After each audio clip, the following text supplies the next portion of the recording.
What is your name, age, and how many kids you have? I'm Angie Blad. I'm 44 years old and I have 6 children.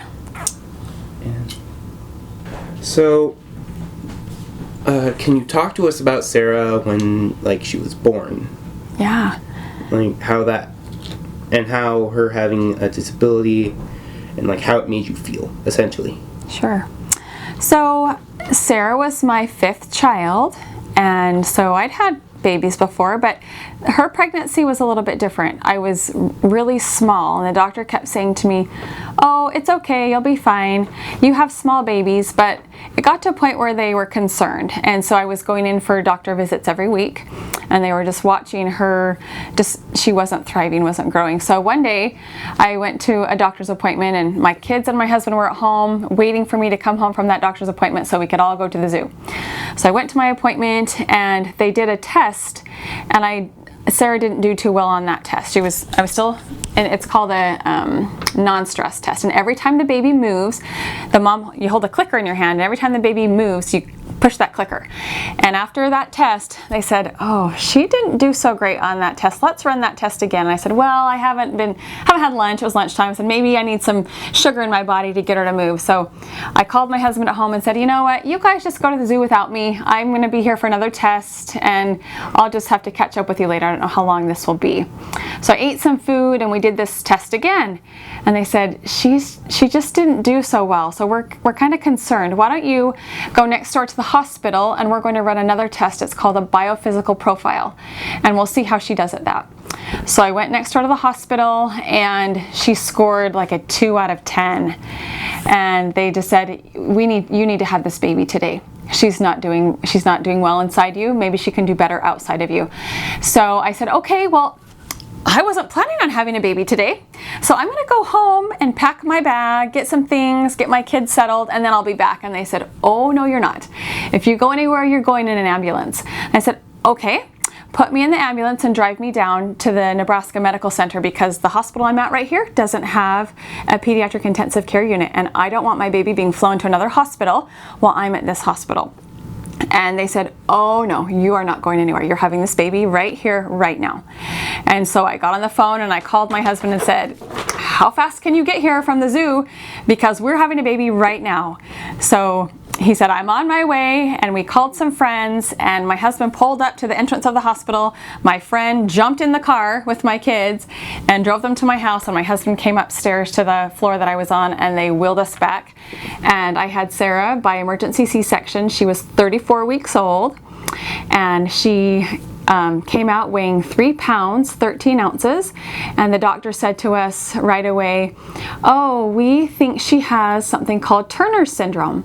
And I actually my mom has a cousin with that syndrome, so I thought, well, this makes sense because it's in our family.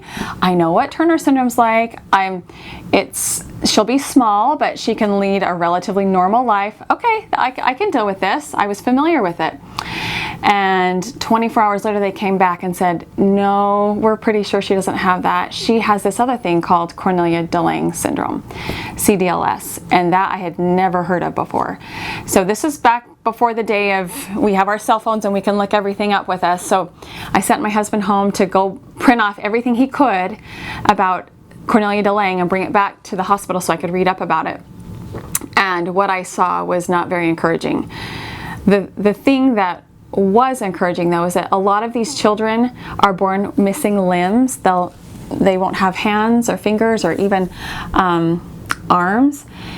And Sarah had all 10 fingers and both of her arms. So that was right there. We felt we were very fortunate for that. And also, most of these children are born, after they're born, they're not able to eat.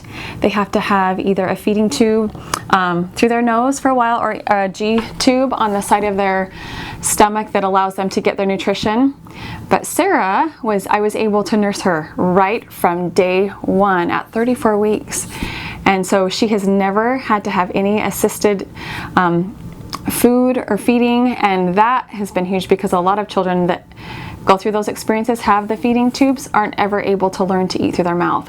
So although it was kind of frightening to see the and read about the things that might come with her syndrome, it was comforting for us to realize that, well, here's some things where she is doing well. So, Sarah is the second to youngest, if I remember correctly. So let's just talk about her for a bit, like personality and the such. Okay, so Sarah she has a funny personality, and she has a sense of humor.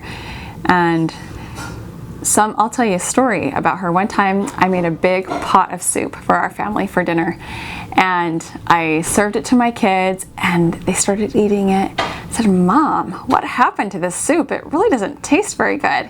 And we went over to the pot of soup, and I just stirred it for a little bit and pulled up the ladle, and I pulled out a phone charger. Sarah had thrown a phone charger into the pot of soup. We had no idea. So our soup tasted like plastic, you can imagine. And she likes to just, when we're making food, making meals, she'll throw things. Anything she can find, she'll just throw it. And it's crazy because she's only about the size of maybe a 5-year-old. And she has this disability, but her aim is spot on. And every time it will land right in whatever it is that we're making. She really likes sour cream. If there's a thing of sour cream sitting out, she'll run over and grab it and rub it on her hands like it's lotion or something. So meals are very challenging because we have to kind of guard the food around here, but it just shows you a little bit of her personality, that she likes to make a joke, and she likes to get a reaction, and she likes to make us laugh. So that's a little bit of her personality. So, what is the most difficult part of raising Sarah for you or for her? I think the answer might be the same, actually. The fact that Sarah is nonverbal, that's really challenging for both of us. And there are days when I just think, Sarah, I wish I knew what you wanted, and I'm trying so hard to understand, and I can see she's getting frustrated, or times where I'm frustrated that I can't tell what you want, but as a mother, I'm really in tune with her, but there are times when I don't know what she needs, and I don't know what she wants. So that guessing game of, do you need this? Do you want this? And that gets frustrating for both of us at times. So I would say probably the most. He's on your leg. You want to ride the dog's back? Oh, dear. No, you want to sit by me? No. No, but I'm going to. A blanket? Did you say you wanted a blanket? Your blanket? You want a blanket? No? I thought you wanted a blanket. Okay. Do you want to go swing outside for a minute? Go straight swing. Yeah. Oh, my dog, too. That's a great picture there. Alright. Push again. Okay, now that we know what's the most difficult part for you and for her, what is the best part and her best quality, in your opinion? Oh, the thing that I think is probably Sarah's best quality is that she doesn't judge. She loves, and she sees people just for who they are. Many times when we're at the store, she'll just start waving at people. She has no inhibition. She's not afraid to just put herself out there and say hello, or often, and I don't know how she does this, but she can kind of tell when people maybe are having a bad day, and she'll do this sign for them, and that means beautiful. Yeah, he's gonna take your picture. I'm trying to the right. Okay.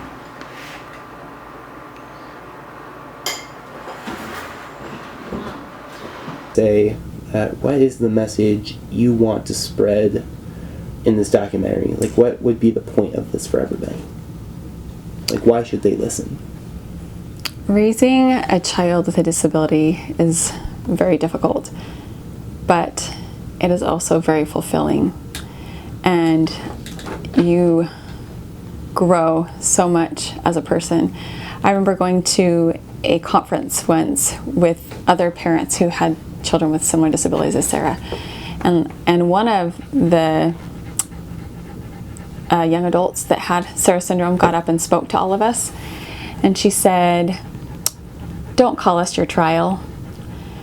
we don't want to be called that. And it really hit me hard, because that's often how we had referred to Sarah, is that she was our trial. But to reframe how we looked at her, and how are we helping her to develop to her fullest and to meet her needs and to live the mission that she has to perform.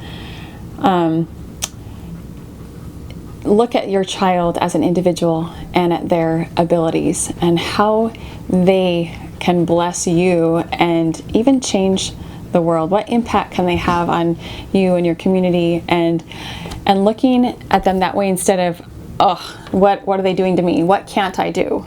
How are they limiting me? How are they stopping me? But instead, what opportunities are they opening up to you even and leading you to? There are people there's a story that someone gave us right after Sarah was born called Welcome to Holland, and a lot of parents who have children with disabilities probably have read this, but basically the story talks about a fictional couple that are on an airplane ride, and they think they're going to Italy, and they've been preparing for this trip to Italy for years. They've been reading books about Italy and mapped out all these places they're going to go once they get there, and right as the plane is about to land, the stewardess comes on and says, welcome to Holland. And the husband and wife look at each other and say, wait a minute, we thought we were going to Italy. And they were like, but we're here. We can't go to Italy. We're here in Holland now. So what are we going to do? And the symbolism is that when you have a child with disabilities, it's kind of like, before you have this child and you think they're going to be fine, it's like you're going to Italy and you have all these plans for them. And then once you find out that they have a disability, you realize, oh, it's different than what you'd been planning all along. But there's beauty in that different journey and that different destination, and there's different people to meet and different things to do and learn. When Sarah was about 1 year old, I was talking to my sister on the phone one day, and she said, Ange, don't take this wrong, but you're nicer now. And I thought, I'm the one who's changing from her.